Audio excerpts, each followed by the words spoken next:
Louvado seja Deus, que Deus nos abençoe e que nós possamos juntos crescer para a glória do nosso Deus. Irmãos, vamos à palavra de Deus. Abra sua Bíblia comigo em Efésios capítulo 5. Nós vamos ler os versículos 7 até o versículo 14. Na última mensagem de Efésios nós falamos dos versículos 1 até o versículo 6. E hoje nós vamos falar dos versos 7 até o versículo 14. Vamos ler a palavra de Deus. A partir do versículo 7, então, Efésios capítulo 5, diz assim as Escrituras Sagradas: Portanto, não participem daquilo que eles fazem, porque no passado vocês eram trevas, mas agora são luz no Senhor. Vivam como filhos da luz, porque o fruto da luz consiste em toda bondade, justiça e verdade, tratando de descobrir o que é agradável ao Senhor. E não sejam cúmplices nas obras infrutíferas das trevas, pelo contrário, tratem de reprová-las, pois aquilo que eles fazem em segredo é vergonhoso até mencionar. Mas em todas as coisas, quando reprovadas pela luz, se tornam manifestas, porque tudo que se manifesta é luz. Por isso é que se diz: desperte você que está dormindo, levante-se dentre os mortos, e Cristo o iluminará. Deus, nós te agradecemos por nos permitir participar de momentos tão ímpares, o batismo, logo mais a ceia, estar diante da sua palavra. Obrigado por Deus, por promover em nossos corações contentamento, por nos permitir, Deus amado, ter esses momentos de alegria inesquecíveis, em que, Deus amado, temos novos irmãos adentrando o hall de membros, ó Deus. Louvado seja o Senhor. Amém. É graça do Senhor sobre nossas vidas. Te agradecemos, ó Deus, por nos permitir, Deus amado, participar da vida desses irmãos, por nos permitir ver, Deus amado, a transformação que o Senhor tem realizado em suas vidas por meio do Evangelho. Te agradecemos, ó Deus, por nos permitir ver o poder do Senhor por meio das Escrituras Sagradas. Que o Senhor seja exaltado, que mais pessoas, que mais vidas possam, Deus amado, presenciar esses momentos, participando para a glória do Senhor. Pedimos a Ti a sua graça, em nome de Jesus. Amém. Pudesse dar um título para essa mensagem nessa manhã, meus irmãos, o título seria Vivam na Luz ou Andem na Luz. Nos nossos dias a gente percebe que a luz ela tem um papel importante. A luz ilumina o lugar em que nós estamos, e é bom chegar em um lugar e perceber que ali é um lugar bem iluminado, porque quando a gente está em um lugar bem iluminado nós conseguimos ver os detalhes das coisas, e os detalhes de certa maneira conferem a riqueza do lugar. Além da luz que ilumina os ambientes que frequentamos, quando nós nos voltamos para as Escrituras Sagradas, a luz também é usada de maneira a exemplificar a vida do cristão, os ensinos que Cristo trouxe. O próprio João, ao escrever o seu Evangelho, faz muito uso da figura da luz. Jesus disse que Ele é a luz do mundo, e Ele ensinou que aqueles que lhes pertencem são também a luz do mundo. No Evangelho de João, no capítulo 3, no versículo 20, Jesus diz que a luz são detestadas por aqueles que praticam o mal, porque a luz denuncia as obras das trevas. Então, nós percebemos que a luz ela tem um papel fundamental nas Escrituras Sagradas. A luz contrapõe as obras das trevas. Olhando para os nossos dias, talvez você já ouviu alguém dizer que você tem alguma luz própria. Você já possivelmente você ouviu isso de alguém, que você tem luz própria. Mas a questão, meus irmãos, que eu gostaria de perguntar aqui para nós pensarmos a respeito disso é: qual é a fonte dessa luz? Se você crer que você tem luz própria, qual é a fonte dessa luz? Em certo sentido, nós vivemos nesse mundo e nós precisamos brilhar, nós precisamos de luz, mas nós precisamos nos perguntar qual é a fonte dessa luz, qual é o propósito dessa luz, o porquê que temos que brilhar. Nós precisamos pensar nessas coisas e também, meus irmãos, trazer a nós que precisamos estar conectados em uma fonte para ter luz.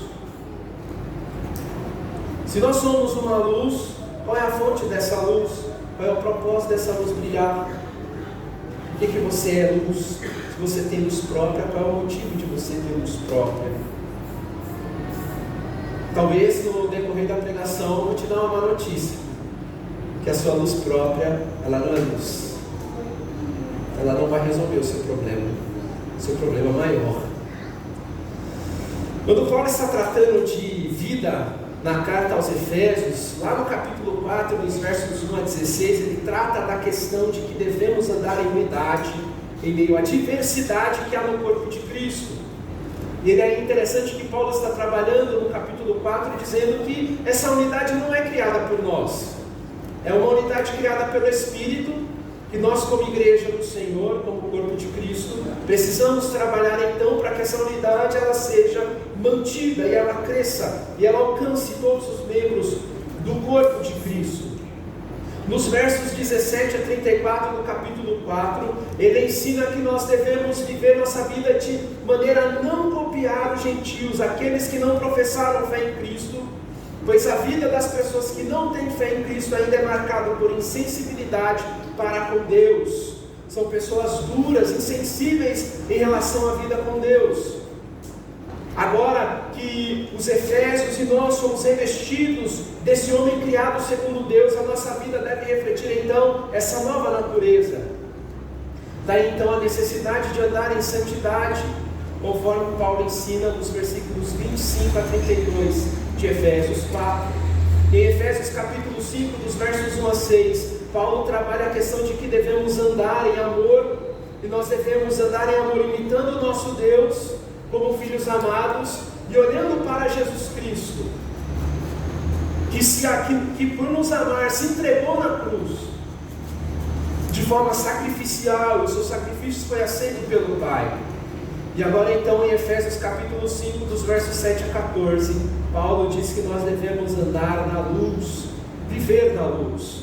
O ensino de Paulo, de primeiro momento, quando você olha para esses textos, você pode pensar que Paulo é um moralista. Agora que eu sou cristão, não posso isso, não posso aquilo, não posso aquilo outro. Que vida chata é essa? Mas não, meus irmãos. O ensino de Paulo é inspirado por Deus e tende a nos tirar do engano que esse mundo tem promovido em nossos dias. Tende a nos preservar, tende a de fato nos levar a viver uma vida plena diante de Deus, porque foi para isso que fomos criados, não para viver segundo os nossos anseios e vontades, mas para viver de acordo com Deus, vivendo de maneira que o Senhor é glorificado, o Senhor mesmo nos satisfaz. O Senhor confere a nós alegria, contentamento e prazer quando nós submetemos as nossas vidas a viver sob a sua soberania, a viver sob a sua liderança. O que Paulo, inspirado por Deus, está ensinando, evita os excessos. Nós vivemos dias em que as pessoas estão vivendo os extremos. Não há equilíbrio na vida do homem, não há equilíbrio na vida da mulher. Cada um está vivendo segundo o seu coração, colocando para fora o que mais anseia, o que mais deseja. E isso tem revelado a feiura da vida do ser humano longe de Deus. Então o ensino de Paulo, de certa maneira, vem a nós para nos proteger de viver essas feiuras da vida humana que temos vivido e que temos visto em nossos dias, desse lado da eternidade. Nessa sessão que lemos aí, dos versos 7 a 14, Paulo começa usando a palavra portanto, onde além de iniciar um outro ponto que ele vai tratar, ele também está concluindo o que ele disse nos versos passados. Em certo sentido, Paulo está apelando para a consciência dos Efésios e também está apelando para a nossa consciência, dizendo que a ira de Deus vem sobre os filhos da desobediência. Ele fala isso no verso 6. Então os crentes em Éfeso não podem participar daquilo que os incrédulos faziam, e que muitas vezes, meus irmãos, adentra as portas da igreja. Paulo não está falando de algo subjetivo, como se a ira de Deus não fosse acontecer. Paulo está falando algo muito real e sério, que vai acontecer, que está em curso. Muita gente se engana, porque somente contempla um Deus que é amor. Muita gente gosta de falar de Deus, e Deus é amor, Deus te aceita como você é, vem como você está. Sim, você pode vir ao Evangelho como você está, mas você não vai permanecer a mesma pessoa. Mas as pessoas querem um Deus que as aceite como elas são, sem transformação. Querem um Deus que aceite elas com as suas próprias práticas, com as suas inclinações pecaminosas, com os seus pensamentos vazios. E isso não é Evangelho. Essa vida vazia de pensamentos fúteis te prende e te escraviza a viver nesse mundo, e no final de todas as coisas, quando o Senhor voltar, a padecer a ira de Deus para sempre. Por isso que Paulo, quando fala da ira de Deus, ele não está falando de algo subjetivo. A ira de Deus é algo real, e é algo que já está em curso e que vai acontecer plenamente no dia de Cristo, quando no tribunal de Cristo a sentença for promulgada. Aqueles que forem aprovados entrará para o gozo do Senhor, mas aqueles que forem condenados passarão a eternidade padecendo a ira de Deus. Não há aniquilacionismo. Não há aniquilacionismo. Muitos querem mudar Deus para viver da maneira que agrada, mas não é assim que as coisas funcionam. Mas pelo fato de Deus amar, Ele também é um Deus irado. Porém, a ira de Deus não é como a ira humana. A ira de Deus, como diz J.I. Packer, nunca é uma coisa caprichosa, autoindulgente, irritável e moralmente ignóbil, que a raiva humana tão frequentemente é. É, ao contrário, uma reação correta e necessária a um mal moral objetivo. Deus é todo amor. Se você quer conhecer o amor, você precisa conhecer a Deus. Mas Deus também é um Deus irado, pois a sua ira revela o seu amor para com o seu povo, mas também o seu amor se revela na sua ação contra o pecado, em que Ele vai eliminar o pecado de uma vez por todas. A ira de Deus contra o pecado, ela existe, e ela é real, e é disso que Paulo está falando. A palavra participantes que Paulo usa no texto tem o sentido de ser co-participantes, de ser um colega participante. Em outras palavras, é uma pessoa que está compartilhando de objetivos similares.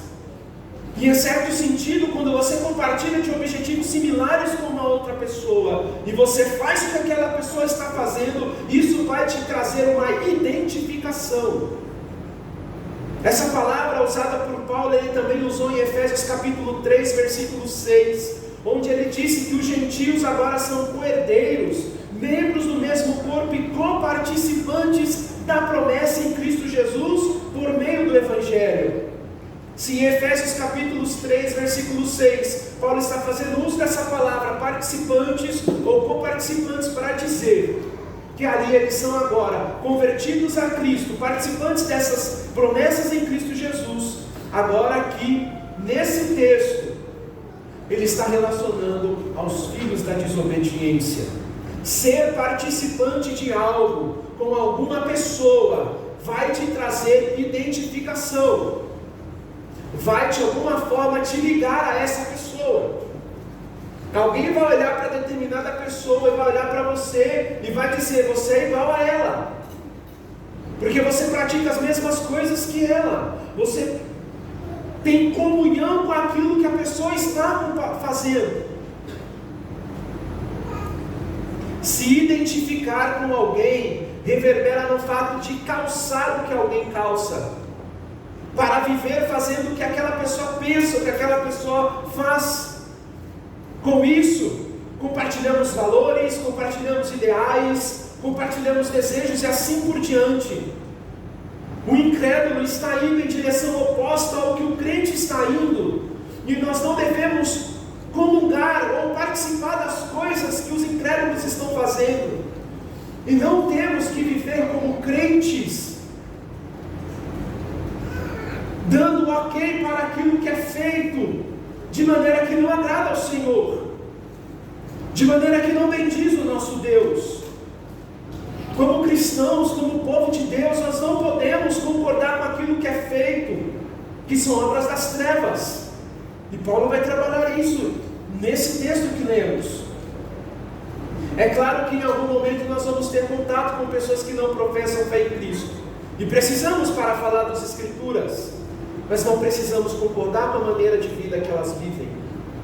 A vida do crente, a vida do cristão, ela precisa espelhar Cristo Jesus. Afinal de contas, as pessoas precisam de Cristo. É Cristo que traz a salvação. É Cristo que muda o coração do homem.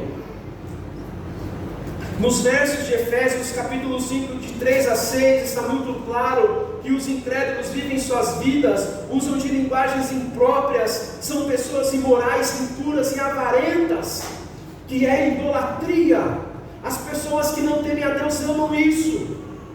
E muitas vezes essas práticas adentram as portas da igreja, e há crentes que concordam com isso.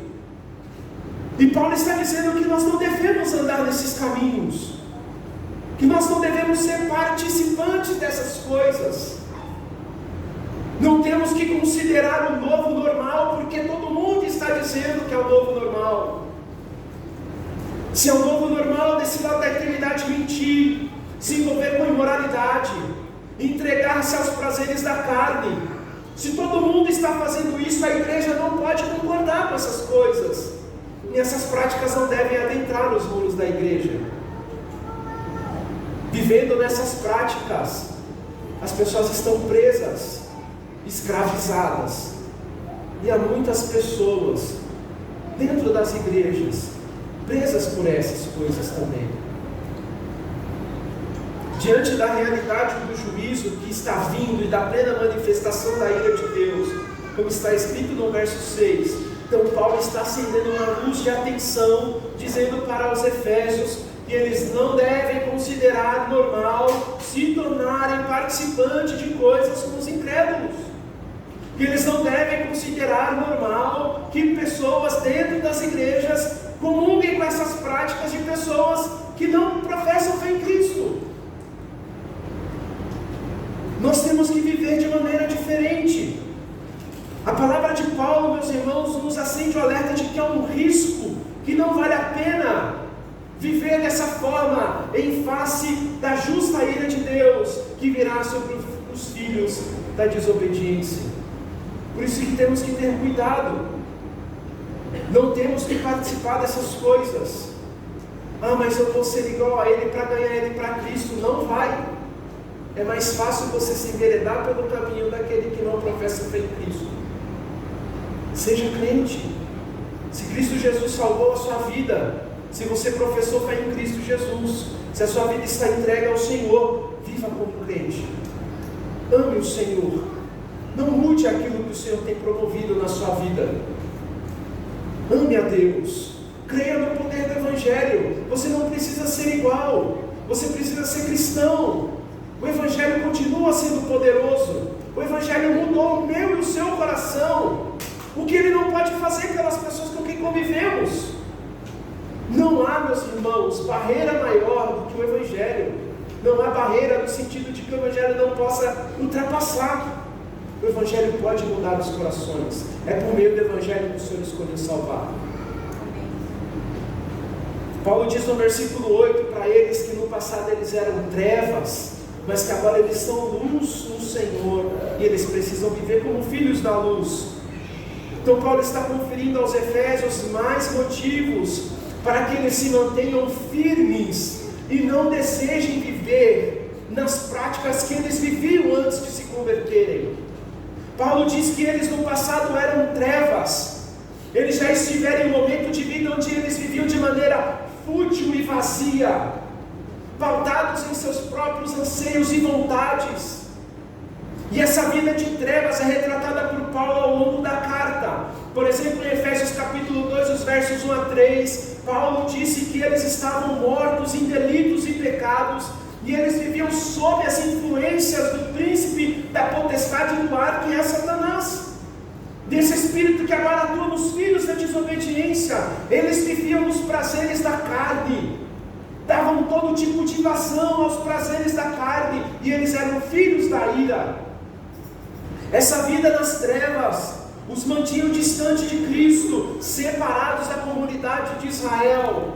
E eles eram estranhos às alianças da promessa, não tendo esperança, e viviam sem Deus no mundo, porque não viviam sob a liderança, sob a soberania de Deus, não estavam entregues aos comandos do Senhor. Essa vida nas trevas reverbera na vaidade dos próprios pensamentos, no entendimento obscurecido, na separação da vida de Deus. Eles eram ignorantes. E essa ignorância, meus irmãos, é uma ignorância pecaminosa no sentido de que eles viam as coisas criadas, sabiam que existia um Deus, mas não se entregavam ao Senhor de maneira alguma. É a típica pessoa que você pega, você ensina todas as coisas para ela, e na primeira oportunidade que ela tem, ela faz tudo errado. Eram pessoas duras de coração e eram pessoas insensíveis. A vida nas trevas era tomada pela imoralidade sexual, pela avareza que é a idolatria, pela linguagem obscena, pela impiedade. Essa vida no passado era de sobremodo mais escura do que a escuridão que possa existir. A palavra trevas nesse texto está relacionada com o pecado. E o pecado, podemos dizer, é um tipo de encarceramento que prende a pessoa em uma escuridão profunda, que não a permite que ela veja que existe uma outra vida, uma vida diferente, sem ser escravo do pecado. Esse tipo de trevas que Paulo está falando aqui, meus irmãos, que os efésios viviam no passado, desde aquele momento em que eles ainda não haviam sido regenerados por Deus em Cristo Jesus. A vida no passado de trevas aponta para a ausência de Deus, uma vida sem Deus, uma vida que não tem um Senhor, uma vida que não tem o Senhor como Deus, é uma vida que está em escuridão, é uma vida que está em uma penumbra muito grande. É interessante notar que Paulo não diz que eles estavam nas trevas, mas que eles eram as próprias trevas. Ser as trevas significa dizer que a maneira como eles viviam personificava as próprias trevas. Eles viviam encarcerados pelo pecado, conviviam com coisas que as pessoas aprovavam, um modo de vida totalmente reprovável, mas que as pessoas com que eles conviviam davam ok. E é interessante, meus irmãos, que o pecado que encarcerava essas pessoas, que agora estão convertidas ao Senhor em Efésios, não se encarcerava com coisas ruins, encarcerava-os concordando com os desejos do próprio coração, dando aquilo que aparentemente tem um gosto doce, mas que no futuro será amargo. É assim que o pecado escraviza o homem e a mulher.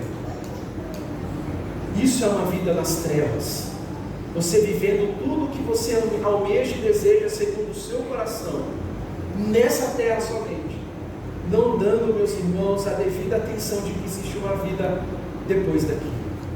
Quando os nossos olhos se fecharem, a vida continua. E muitas vezes as pessoas não dão a atenção a essa realidade.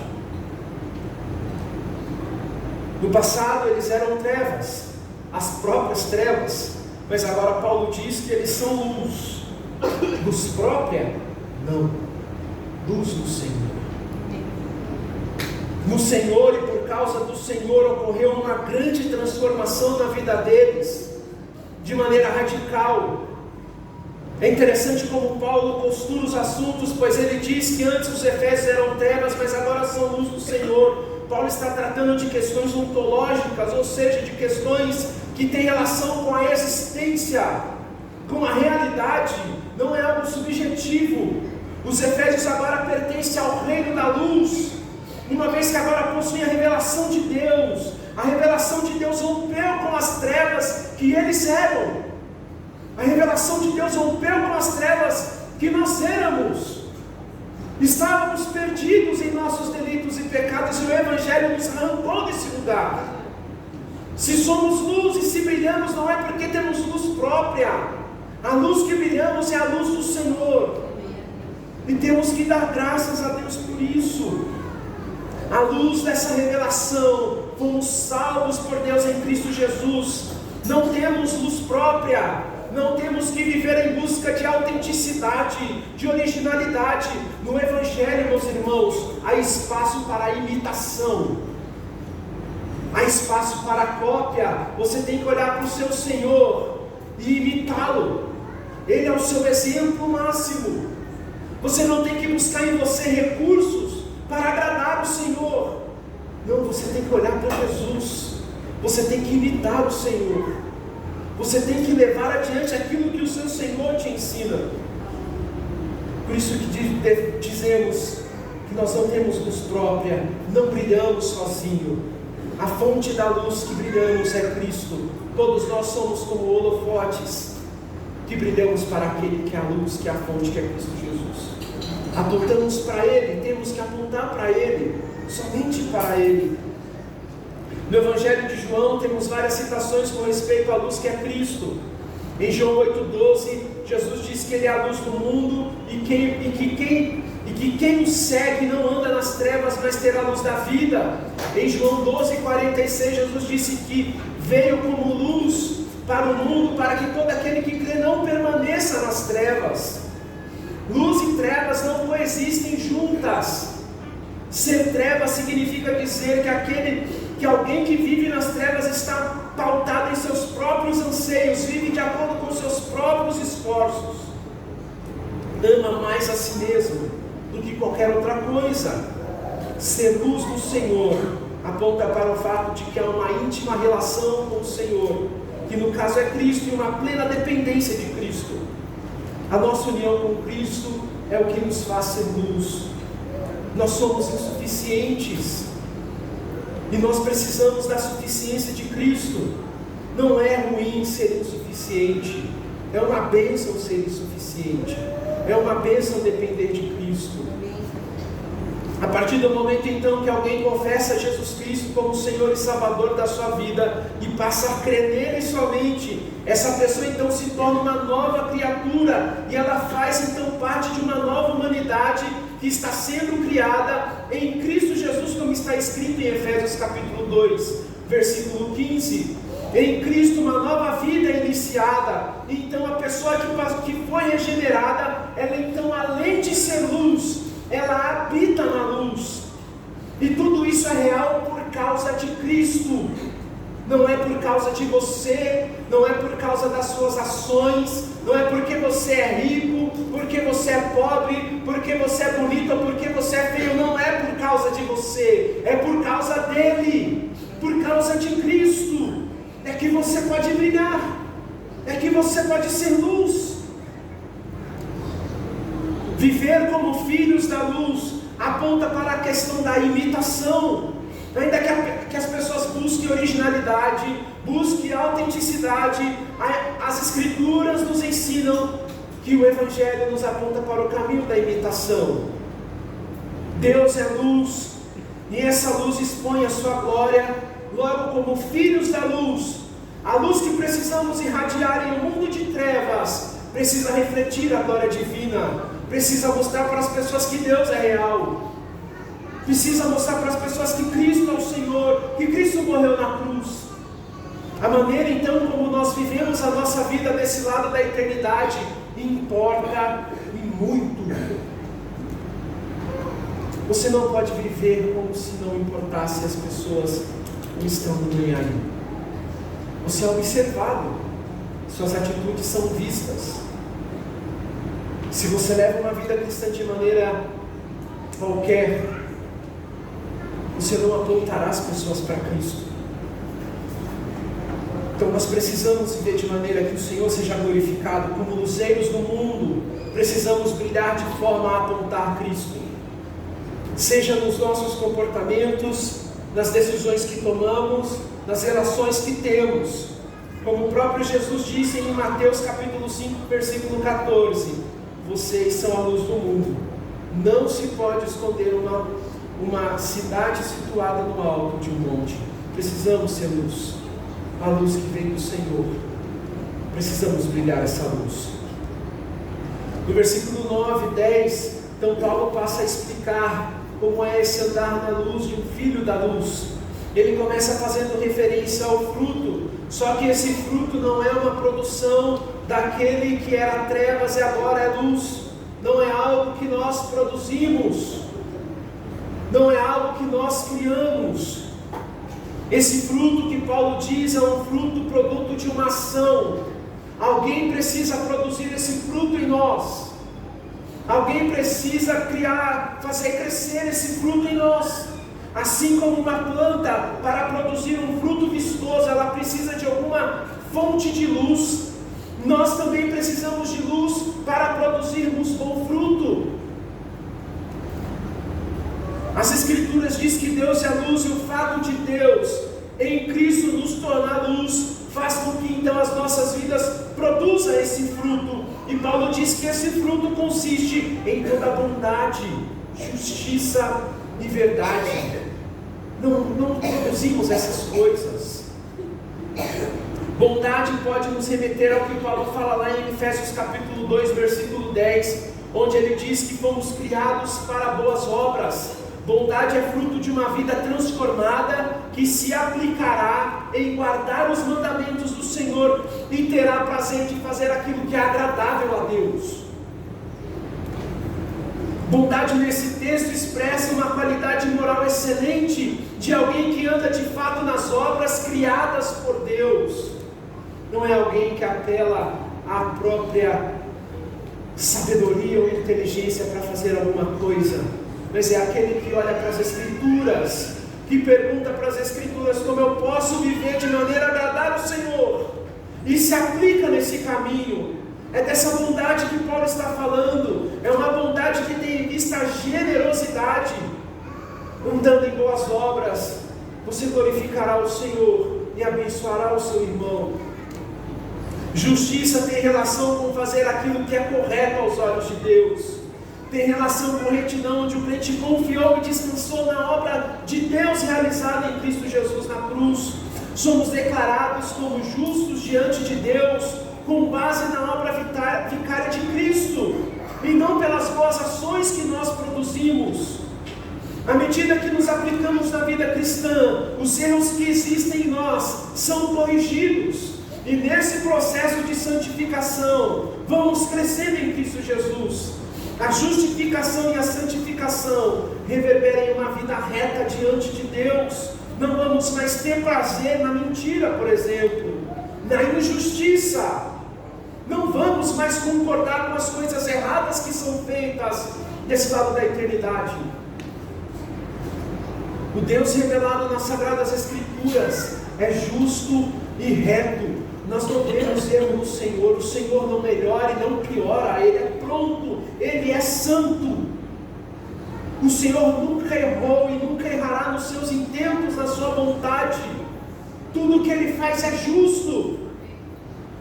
E é essa justiça, esse Deus reto e santo, e é nessa justiça que temos que viver, como filhos de Deus, como filhos da luz, vivendo na luz. Precisamos então, meus irmãos, externar e viver essa justiça, esse Deus justo e reto, viver em retidão, viver com integridade. Verdade é outra qualidade da divindade, e Cristo, em João 14,6, diz que Ele é o caminho, a verdade e a vida. Em 1 Tessalonicenses 9 fala a respeito do Deus vivo e verdadeiro.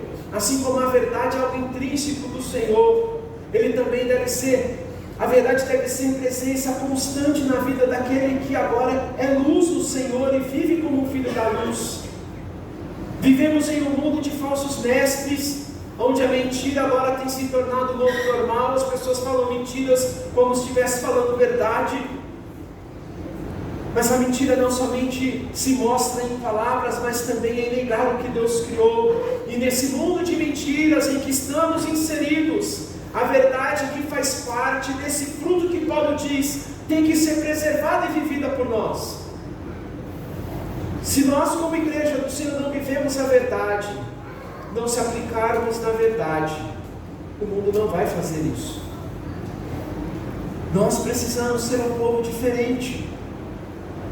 Aqui onde nós estamos deve haver um ambiente de franqueza, de humildade, honestidade. Precisamos tratar uns aos outros com verdade. Ainda que a verdade vá ferir, ainda que a verdade vá abrir um certo tipo de machucado, ela é necessária. A ferida, meus irmãos, que a verdade das Escrituras abre, ela mesma vai ligar. A ferida que a verdade das Escrituras abre é saudável. E ela precisa ser dita. Ela precisa ser vivida por nós. Cristo nos trata com verdade. Cristo não vai passar a mão na sua cabeça. Cristo não vai concordar com uma vida de mentira. Cristo vai expor você ao seu pecado. E vai doer. Não vai ser agradável. Mas o próprio Cristo que te expõe a verdade do pecado, Ele oferece a oferta do perdão. E te abraça. E te restaura. Nós precisamos viver isso no corpo de Cristo. Temos que viver dessa forma, porque isso edifica. Aqueles que vivem nas trevas e que são trevas são caracterizados por aquilo que é mal, por aquilo que é ímpio, por aquilo que é falso. Mas aqueles que são da luz e que são luz do Senhor são caracterizados por bondade, justiça e verdade. Quando esses frutos passam a ser realidade em nossas vidas, então a gente passa a descobrir o que é agradável ao Senhor. Mas o ponto de atenção aqui, porque descobrir esse texto não está relacionado com algo novo, não é uma revelação nova, não é revelação de CPF isso aqui, não é uma revelação à parte das Escrituras, não é, como muitas pessoas querem hoje dizer. Assim diz o Senhor, assim assado. Não é essa revelação. Cuidado com isso. A revelação está aí diante de você, as Escrituras abertas nas suas mãos. Essa é a revelação divina. Amém. Não é algo novo, está revelado.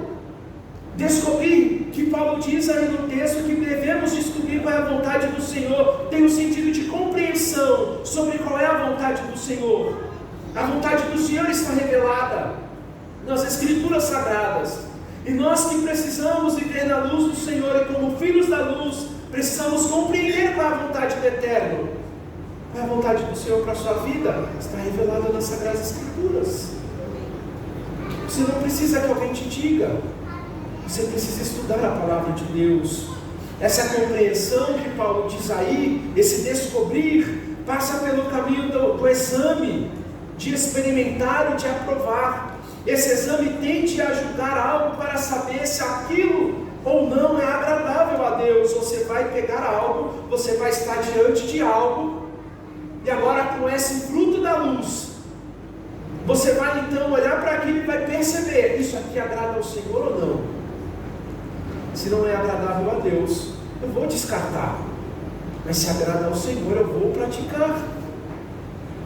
Por exemplo, quando um filho nutre amor pelos seus pais, e eles têm certa admiração pelos seus pais, ele vai buscar conhecer o que agrada aos seus pais, para fazer aquilo, porque ele quer ver os seus pais felizes. Sabemos que muitas vezes isso é usado de maneira errada, mas quando o filho é correto, ele vai procurar agradar o pai de maneira correta. Ele vai procurar saber o que o pai gosta para fazer aquilo que o pai gosta, porque ele quer agradar o seu pai. Ele tem alegria nisso. Ele não vai fazer aquilo para querer as coisas. Eu vou fazer isso porque meu pai me dá um telefone, porque meu pai me dá um videogame. Não, porque ele ama o pai de graça. Assim nós também temos que agir para com Deus. Deus nos salvou em Cristo Jesus, Ele é o nosso Pai. Então nós temos que viver buscando aquilo que agrada ao nosso Deus. As coisas que é colocada diante de nós, precisamos estar pautado pelas Escrituras para saber se agrada ou não ao Senhor. Pode me agradar, pode até apetecer aos meus desejos, mas se não agrada ao Senhor, eu tenho que deixar de lado. Essa compreensão, meus irmãos, pede de nós um estudo diário das Escrituras. Pede de nós que a gente adentre essa grande floresta que é as Escrituras Sagradas.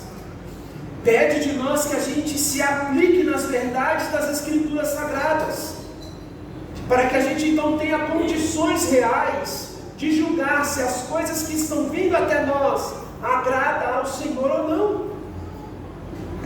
À medida que conhecemos as Escrituras Sagradas, por exemplo, muitas das nossas ações deixarão de ser reais. Vamos parar de praticar muitas coisas que você praticava 7 anos atrás. Você pratica hoje. Muitas coisas ficaram, porque o Senhor, por meio do Evangelho, abriu seus olhos e te mostrou que não é bom. Conforme você vai crescendo na verdade das Escrituras, muitas coisas que você fazia deixam de ser feitas. Por isso que precisamos nos voltar para a palavra de Deus. A luz expõe a feiura das trevas em cada aspecto de nossas vidas. Compreender a vontade de Deus nos auxiliará a viver de maneira a agradá-lo, a bendizer e a adorá-lo. E para isso, temos aí as Escrituras Sagradas, que nos ajudam a viver de maneira como agradar o Senhor. Ainda que possamos ter situações em nossas vidas, que talvez diretamente, às vezes nós não encontramos, talvez, o que podemos fazer na palavra de Deus, meus irmãos.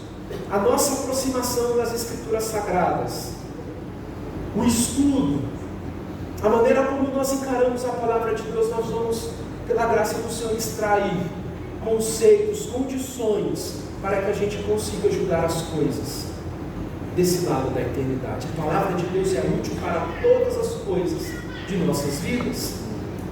E temos o Espírito de Deus que nos ilumina e nos ajuda, nos dando discernimento, nos fazendo lembrar daquilo que lemos, para viver de maneira que o Senhor seja agradado, seja glorificado.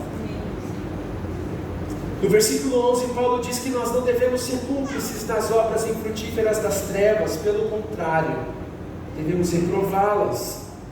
A vida daqueles que são luz do Senhor e vivem como filhos da luz não deve mais ter nenhum tipo de ligação com as obras infrutíferas das trevas. Nenhum tipo. Não temos que ter ligação alguma. O fato de sermos luz no Senhor e vivermos como filhos da luz aponta para uma vida frutífera. Mas aqueles que estão nas trevas e que são trevas vivem suas vidas de maneiras infrutíferas. O crente não deve ser coparticipante dessas obras, e muito menos devem ser cúmplices. Ser cúmplice tem o sentido de participar junto com outra pessoa, estar de acordo com essa pessoa. Ser cúmplice de alguém não necessariamente, muitas vezes, vai te fazer praticar as mesmas coisas, colocar a mão na massa, mas o simples fato de você concordar, meus irmãos, te colocará na categoria de cúmplice. As obras infrutíferas apontam para aquilo que é vazio e impróprio, pois são coisas advindas das trevas, são frutos que de alguma forma visam a própria satisfação, e viver para a própria satisfação aí na contramão daquilo que a palavra de Deus nos ensina. As obras infrutíferas das trevas tende a alimentar o seu ego, o meu ego, tende a potencializar os desejos ruins do nosso coração. Por isso, meus irmãos, em vez de participar dessas coisas, os crentes em Éfeso e nós devemos reprová-las. Reprovar tem o sentido de expor, para então ocorrer a disciplina. Não temos que fazer vista grossa para o pecado. Ele precisa ser corrigido, ele precisa ser tratado como tal. É preciso tratar essas obras infrutíferas das trevas como um parasita, como algo não bem-vindo. Devemos enfrentá-lo, não temos que recuar na correção quando falamos de pecado. Mas uma pergunta pode surgir então: quem está cometendo essas ações que precisam ser expostas? Se pensarmos em primeiro momento que são aqueles que são trevas, talvez não seja o mais correto pensar aqui nesse sentido, porque aqueles que são trevas praticam essas coisas de maneiras naturais. Mas possivelmente Paulo está falando de pessoas que estavam dentro da igreja, meus irmãos, que estavam concordando com isso. E Paulo está dizendo que nós não devemos concordar com essas coisas. Para aqueles que são trevas, O objetivo então é que eles sejam redimidos pelo Senhor. Mas para aqueles que de alguma forma são filhos da luz e que de alguma maneira caíram em pecado, estão vivendo em pecado, não estão dando conta de que estão vivendo suas vidas de maneira errada, essas pessoas precisam ser corrigidas, precisam ser chamadas à atenção, recobrar a consciência. O corpo de crente precisa se julgar mutuamente. As pessoas gostam, não me julgue, mas nós precisamos nos julgar. Nós precisamos falar as verdades uns aos outros. Somos crentes, precisamos viver juntos. Não somos pessoas para viver sozinhas. Nós erramos, nós falhamos, e as pessoas que vivemos juntos precisam nos chamar a atenção. E precisamos chamar a atenção das pessoas também, falando a verdade do Evangelho, para crescermos, para não concordarmos com as obras infrutíferas das trevas. As Escrituras nos ensinam que aquele que está de pé deve se cuidar para não cair. Infelizmente, pode acontecer de algum crente cometer deslizes na vida cristã e de alguma forma, meus irmãos, concordar com as obras infrutíferas das trevas. Porém, aqueles que estão de pé precisam chegar até esse crente, até essa pessoa, expor essas obras infrutíferas, chamar esse irmão à responsabilidade, para que então ele possa ter comunhão com a luz e não com as trevas.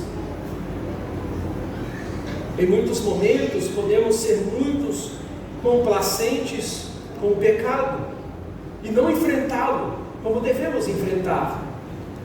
Por isso precisamos uns dos outros, pois quando o irmão aponta as obras infrutíferas que eu estou concordando, ali, meus irmãos, Deus está me dando a oportunidade de mudança, de ser restaurado, de abandonar aquilo que não agrada. A correção em amor não é um julgamento hostil, pelo contrário, tende a ajudar e a recuperar aquele que está enveredado no pecado e que não está se dando conta de que precisa mudar o rumo da sua vida. Aqueles que não professam fé em Cristo, precisamos ser luz do Senhor para eles, precisamos, para que o Senhor, por sua graça, possa redimi-lo. E para aqueles crentes que estão vivendo suas vidas, que professaram fé, mas que de alguma forma não estão dando conta, estão afundadas numa vida de pecado, precisamos chegar até eles e corrigi-los, e para que, pela graça de Deus, eles sejam recobrados a consciência e vivam de fato como filhos da luz, produzindo frutos, o fruto da luz. Pecados cometidos em segredos, podemos dizer que é como uma bola de neve, que essa bola de neve vai crescendo, vai crescendo, vai crescendo, e essas obras infrutíferas das trevas eram realizadas em segredo. Para quem é trevas, tanto faz como tanto fez, é algo normal para elas. Mas para aqueles que de alguma forma veio para a luz, mas ainda está envolvido com as obras infrutíferas das trevas, o que ela vai fazer é praticar essas coisas em segredo, porque tem vergonha de mostrar isso, não tem coragem de mostrar que é uma pessoa que está pecando e que precisa de ajuda, então ela vai se esconder e vai praticar essas coisas em secreto. Por isso que nós não temos que normalizar as coisas, as práticas de obras infrutíferas. Em muitos desses casos, por racionalizarmos muitas vezes as coisas, enveredamos por caminhos terríveis, de maneira que a nossa vida passa a ser moldada pelas essas obras infrutíferas das trevas. E fazer as coisas em segredo, em certo sentido, confere aquela sensação mentirosa de segurança. Ninguém está me vendo, então eu posso praticar. Mas a gente se esquece que o Senhor, o dono do universo, nos vê, aonde os olhos de ninguém podem enxergar. E nós não tememos o Senhor. Com o passar do tempo, essas práticas em segredos tendem a cauterizar tanto a nossa mente, que a gente deixa de sentir aquilo que nós estamos fazendo como algo intragável, e aquilo passa a ser aceitável, e fazemos de maneira deliberada. As trevas, meus irmãos, tendem a encobrir essas obras infrutíferas, essas coisas vergonhosas que são coisas desonrosas. Se essas obras em segredos então traz desonra, e é até vergonhoso mencionar, como Paulo diz, porque Paulo ensina que é preciso ser exposto. Em primeiro lugar, então, é necessário que essa feiura dessas obras infrutíferas sejam mostradas. A gente precisa ver como essas coisas são ruins. Quando o Senhor, meus irmãos, nos resgata, o Senhor mostra a feiura do nosso pecado. A gente precisa ser consciente. A gente precisa ser racional. A nossa consciência precisa ter noção daquilo que estamos fazendo contra o Senhor. Por isso que o pecado precisa ser algo exposto. Ele precisa ser algo visto. Essa feiura precisa ser vista. E em segundo lugar, porque aponta para o fato de que é muito importante que todo o corpo de crente, do mais novo ao mais velho, se apliquem em viver como filhos da luz, para que então o fruto da luz, que é a bondade, justiça e verdade, seja algo visível. Como igreja, como participantes do corpo de Cristo, nós precisamos estar nas trincheiras da vida cristã e impedir de qualquer maneira, de todas as formas, de que essas obras infrutíferas adentrem os muros da igreja. Nós precisamos nos proteger uns aos outros. Nós precisamos viver de maneira a ser luz no Senhor e afastar essas obras infrutíferas das trevas que tendem a sufocar a comunidade local. Paulo segue a sua exortação dizendo aos crentes no versículo 13, e o que ele tem em mente é que todas as coisas que é feito em segredo, no caso essas obras infrutíferas, precisam ser expostas, e eles precisam reprovar essas coisas. E essa luz, meus irmãos, ela precisa brilhar para que essas coisas sejam expostas e reprovadas. Paulo é taxativo, porque o pecado não deve ser algo aliviado.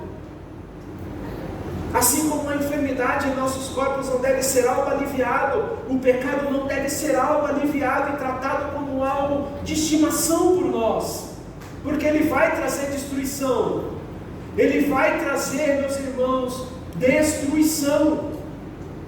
Ele vai trazer separação, ele vai abalar a unidade do corpo de Cristo. Por isso que a luz, ela precisa brilhar, a luz que somos no Senhor, ela precisa irradiar, para que essas coisas sejam expostas, para que a pessoa seja corrigida.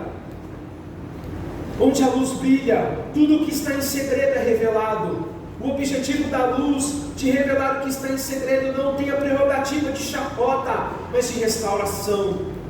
Então, quando o irmão chegar para você e dizer que você está em pecado, escute-o e dê graças a Deus que alguém está te dizendo as verdades das Escrituras Sagradas. Isso é amor de Deus para você por meio do seu irmão. Por isso que a luz, que é o corpo de crentes e é no Senhor, eles devem agir de maneira a expor essas práticas, na esperança de que aqueles que estão participando das obras das trevas, as pessoas sejam transformadas e passem a viver como filhos da luz, para que então o fruto da luz seja produzido em suas vidas, que é a bondade, a justiça e verdade. Caminhando para o fim, Paulo no versículo 14 diz: desperta você que está dormindo, levante-se dentre os mortos, e Cristo iluminará. Paulo encerra essa porção chamando os Efésios a um despertamento, e nós precisamos ser chamados a um despertamento. Esse despertamento está relacionado a uma vida com Deus. Quando Paulo diz, desperta você que está dormindo, aqui ele faz uso de uma expressão imperativa, com o objetivo de acordar aquele que está em um sono profundo. Possivelmente haviam crentes que se associaram com obras infrutíferas das trevas, e essas obras infrutíferas das trevas os colocaram em uma letargia e uma morosidade espiritual profunda. E Paulo está dizendo, desperte, acorde, abra os olhos, saia desse marasmo em que você está vivendo. As obras infrutíferas das trevas tendem, meus irmãos, a trazer um sono profundo. e a nos fazer ser indiferentes na relação da vida com Deus. Despertar desse sono tem o sentido de mudança de rota, que abrange também a mudança de vontade. Esse despertar é necessário para que haja afastamento de toda e qualquer ação que nos afasta de estarmos próximos de Deus. Levantar dentre os mortos aponta para o fato de que muitos desfaleceram espiritualmente. E esse desfalecimento ocorreu justamente pelo fato de que se enveredaram por essas obras das trevas. Então os crentes em Éfeso não devem se associar com isso. Temos que ter total atenção e não normalizar as coisas que as Escrituras não normalizam. Não temos que ser os crentes legais. Não temos que fazer as coisas que o mundo faz para sermos aceitos no meio deles. Eles precisam do Senhor. Eles precisam de um Salvador. Paulo diz em Efésios capítulo 5, versículo 6, que os filhos da desobediência usam de palavras vazias e que os crentes em Éfeso não deveriam se deixar enganar com essas palavras. Essas pessoas muitas vezes chegavam para eles usando de persuasões para enganá-los. Pode ser, meus irmãos, que o discurso desses incrédulos tinha a tendência de esvaziar a realidade de que os crentes têm uma herança e que agora os ímpios, para eles há um juízo, e eles tendem a falar coisas que esvaziam essa verdade. Essas palavras também podem ser vazias porque tendem a potencializar o ego deles. E por eles estarem ouvindo esses tracejos, essas linguagens obscenas, então desejos ruins têm sido acendidos em seus corações. Diante da indiferença espiritual que poderia haver, a palavra de Paulo é dita em tom de urgência, no sentido de que deveriam acordar e sair desse estado de morte. Aqueles que se entregam às obras infrutíferas das trevas e concordam com essas coisas, estão dormindo e não se dão conta de que estão em um sonho profundo. A estes Paulo ordena para que despertem e abandonem o caminho de morte, e então Cristo nos iluminará. A luz de Cristo, meus irmãos, dissipa as trevas e também é um indicativo de aprovação no sentido de que aquele que Cristo ilumina não está mais no estado de trevas. No decorrer da caminhada cristã, muitos crentes tendem a relaxar espiritualmente, e os motivos são vários. Muitos falam que a carne é fraca, que se decepcionaram com a igreja, com o pastor, que o irmão não olhava mais para ele, que o irmão não cumprimentava mais, que quando o irmão via do lado da calçada, o irmão atravessava para o outro lado da calçada, então não quero mais ser um cristão. As desculpas são inúmeras, e as pessoas se afastam da vida com Deus, se afastam da vida da igreja, e passam a aprovar as obras infrutíferas das trevas. Nós, meus irmãos, precisamos ter cuidado com essas coisas. Não podemos relaxar na vida cristã. O crente precisa estar consciente de que Cristo já venceu a guerra. As trevas já têm o seu destino final, mas que nós estamos em uma batalha. O pecado ainda milita nessa carne. Ainda os desejos carnais militam em nossas vidas, tentando de alguma forma nos conduzir ao pecado. O crente deve ser consciente e habitar com um profundo desejo de estar na luz, e ele tem que viver como um filho da luz, e ser luz no Senhor, e desaprovar todas as obras infrutíferas das trevas que o mantinha preso em uma profunda escuridão. E ele precisa viver intensamente, produzindo esse fruto da luz, que é a bondade, que é a justiça e a verdade. Quando olhamos para as Escrituras, nós percebemos a oportunidade que Deus nos dá.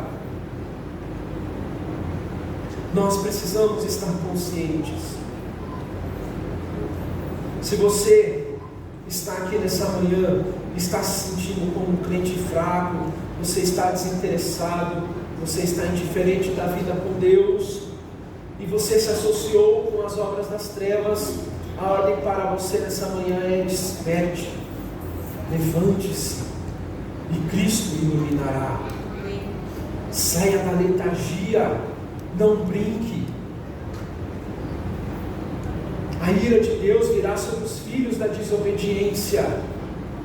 Então o tempo de acertar as coisas é hoje e agora. Para você que ainda não professou fé em Cristo Jesus, acorde, desperte, saia dessas obras infrutíferas das trevas. O sacrifício de Cristo é suficiente, e a luz de Cristo é o que eu e você precisamos. Se arrependa de mesmo, pois um coração arrependido Deus não despreza. A luz de Cristo o iluminará, fazendo de você uma luz nele, e não sendo uma luz própria, mas uma luz nele. Então no Senhor há oportunidade, no Senhor há oferta de perdão, no Senhor há restauração, no Senhor somente, e não em outro lugar. E para você, crente que está firme, vivendo na luz do Senhor, vivendo como filho da luz, ame o Senhor, imite o Senhor, denuncie as obras infrutíferas das trevas, esteja nas trincheiras da vida cristã e proteja os seus irmãos. Continue dependendo do Senhor plenamente, seja um luzeiro nesse mundo. Não normalize as coisas que o mundo tem normalizado. Não busque luz própria, não busque originalidade, não busque autenticidade. Vive imitando o Senhor, vive copiando o seu Senhor. Leve a esperança do Evangelho para aqueles que o Senhor tem colocado diante de você. E brilha onde o Senhor tem te colocado, não a luz própria, mas a luz do Senhor. Porque o que as pessoas precisam, meus irmãos, é de Cristo. As pessoas estão aprisionadas e precisam do Senhor. As pessoas precisam do Senhor em suas vidas. Vamos orar ao nosso Deus. Querido Pai Santo, te agradecemos por essa manhã e louvamos o Senhor por sua bondade. Oramos para que o Senhor possa sustentar nossas vidas, para que possamos viver na luz do Senhor e brilhar essa luz e viver como filhos da luz, reprovando as obras das trevas, protegendo aqueles que o Senhor tem colocado diante de nós, ó Deus, e aqueles que estão dormindo, aqueles que estão brincando de ser crentes, que o Senhor desperte-os, que eles levantem, Deus amado, dos mortos, que Cristo possa iluminá-los. Deus amado, precisamos estar acordados, ó Deus, precisamos estar vigilantes. A vida cristã, Deus amado, é uma bênção, mas temos lutas travadas desse lado da eternidade. Então nos ajude a estarmos conscientes, para que a gente não desfaleça, Deus, mas para que a gente permaneça firmes até o dia de Cristo. Te agradecemos e bendizemos ao Senhor, ó Pai, em nome de Jesus. Amém. E graças a Deus.